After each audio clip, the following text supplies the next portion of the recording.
हम अपने संबंधों के साथ जीते हैं, उत्सव मनाते हैं, खेलते हैं, खाते हैं, आनंद मनाते हैं। किंतु जब कोई प्रिय हमसे दूर चला जाता है, इस संसार से चला जाता है, तब हम दुर्बल हो जाते हैं, सदा दुखी रहते हैं। क्या ये होना चाहिए? इस प्रकृति को देखिए। वृक्ष पत्तों के झरने से शोक नहीं मनाता, वो नए पत्तों के आने का स्वागत करता है। कल आप भी किसी स्थान पर आए थे और कल आपके स्थान पर कोई और अवश्य आएगा, क्योंकि यह परिवर्तन है, यह प्रकृति का नियम है। इसमें शोक कैसा? जो छूटा उसका शोक मनाने के स्थान पर जो मिलेगा या जो आपके पास है उसका आनंद उठाइए। श्री कृष्ण कहते हैं, ईश्वर के लिए सभी प्राणी समान है, उन सभी में समान रूप से ईश्वर का वास होता है। कोई जीव छोटा या बड़ा, अधिक या ज्यादा प्रिय नहीं है। जो अपने ईश्वर की विशेष आराधना करते हैं, पुकारते हैं, उनके साथ सदैव उपस्थित रहते हैं। संपूर्ण जगत, ब्रह्मांड, चर अचर, सब में ईश्वर का वास है। यह ईश्वर की माया ही है जो पूरे ब्रह्मांड में व्याप्त है।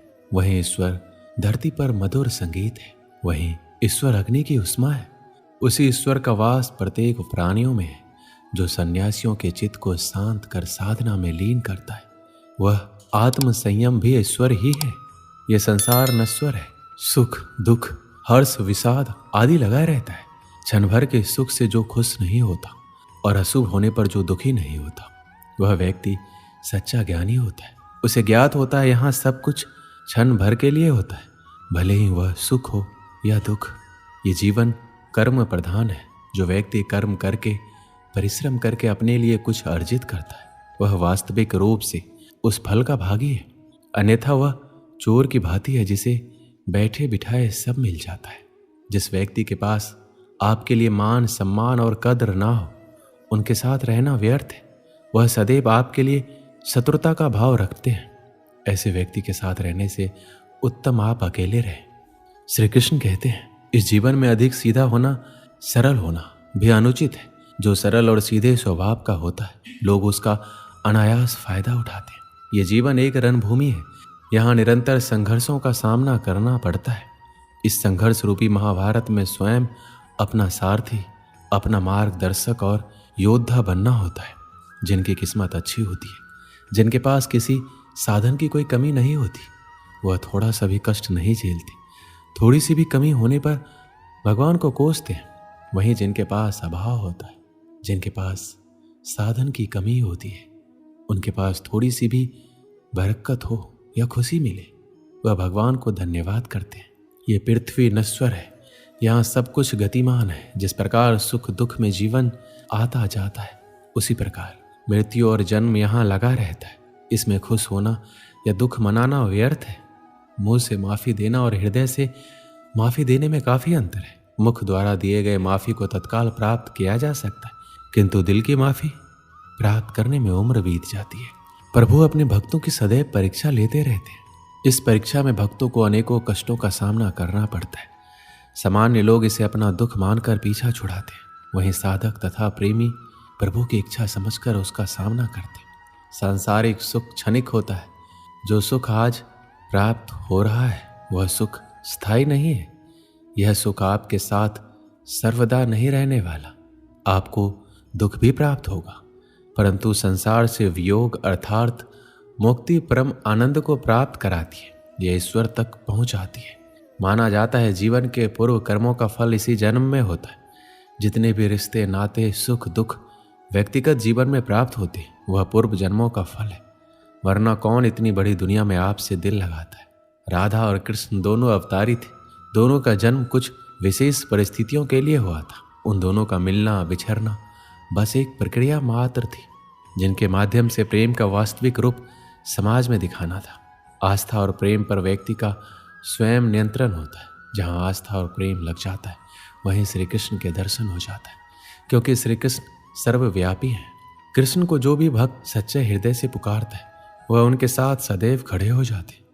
प्रहलाद जैसा विश्वास, भीलनी जैसी आशा और द्रौपदी जैसी पुकार, मीरा जैसा इंतजार अगर सभी शुद्ध हो, तो कृष्ण को तो आना ही पड़ता है। आशाएं व्यक्ति को दुख के मार्ग पर ले जाती है। आशाएं बड़ी प्रबल होती है। आशा अनुरूप कार्य होने पर जहाँ खुशी मिलती है, वहीं आशा के विरुद्ध कार्य होने पर दुख का पहाड़ टूट जाता है। व्यक्ति जीवन में आशा दुख का प्रमुख कारण है। जो लोग ये कहते हैं अपनों के आगे झुकने में बुराई नहीं, उन्हें मालूम होना चाहिए जो अपने होते हैं वो कभी झुकने नहीं देते। श्री कृष्ण कहते हैं, जब से मनुष्य का जन्म हुआ है जान पहचान का, और आज के युग में तो व्यक्ति का मूल्यांकन ही इससे किया जाता है, उसकी पहचान कहाँ तक है। क्यों? आपके आसपास भी कई ऐसे लोग होंगे जो पहचान के बल पर आपको बना देते। ऐसे कई लोग होंगे जो पहचान से काम पा लेंगे, धन अर्जित कर लेंगे, किंतु आप तनिक सोचिए, क्या ये ठीक है? पहचान से मिला काम आपके साथ तब तक रहेगा जब तक आपके उनसे मधुर संबंध होंगे, जब तक आपके उनसे मधुर संबंध होंगे। संबंधों में खटास आई और काम निकल गया हाथ से, तो अब क्या किया जाए? इसका उत्तर है काम। अपना काम पूरे मन से करो, अपना काम निश्चल से करें, क्योंकि पहचान से मिला काम अधिक समय तक नहीं टिकेगा, किंतु काम से मिली पहचान युगों युगों तक टिकेगी। श्री कृष्ण कहते हैं, जीवन में कुछ कर दिखाना है, आकाश की वो सीमा छूनी है जिसे छूने के विषय में आप कभी सोच नहीं सकते, तो अपने भीतर से ये 3 गुण अर्जित कीजिए। पहला, अपने लक्ष्य को पाने की चाह, लगन, यह आपसे वो करवा सकता है जो आप कभी नहीं कर सकते। दूसरा, साहस, संकट उठाने की क्षमताएं आपसे वो करवा सकता है जो आप करना चाहते हैं। और तीसरा है अनुभव। अनुभव आपको ये बताएगा कि आपको क्या करना चाहिए। तो जिसने चाह, साहस और अनुभव इन 3 गुणों को पा लिया, उनके लिए इस संसार में ऐसा कुछ भी नहीं जो वो नहीं पा सके। स्वप्न और लक्ष्य कितने समान लगते हैं। इन दोनों की व्यक्ति कल्पना करता है, इन दोनों को व्यक्ति पाना चाहता है, और ये दोनों पूर्ण हो तो व्यक्ति स्वयं को भाग्यशाली भी समझता है। किंतु इन दोनों में अंतर है। अंतर यह है कि स्वप्न के लिए बिना मेहनत की नींद चाहिए और लक्ष्य के लिए बिना नींद की मेहनत। जो व्यक्ति स्वप्न में देखने में रह जाता है, उठने के पश्चात उसके हाथ खाली रहते, और जो व्यक्ति मेहनत करता है सोते समय उसके हाथ उसका लक्ष्य होता है।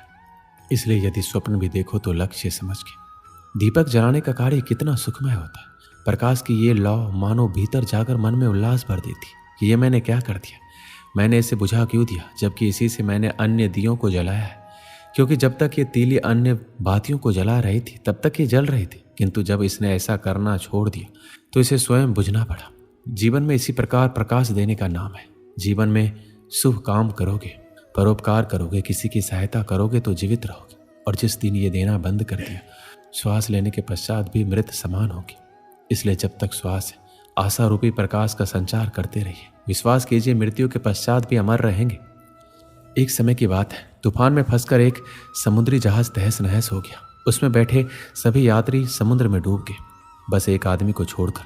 भगवान की कृपा से वह किसी तरह बच गया और बहकर समुद्र के किनारे आ गया।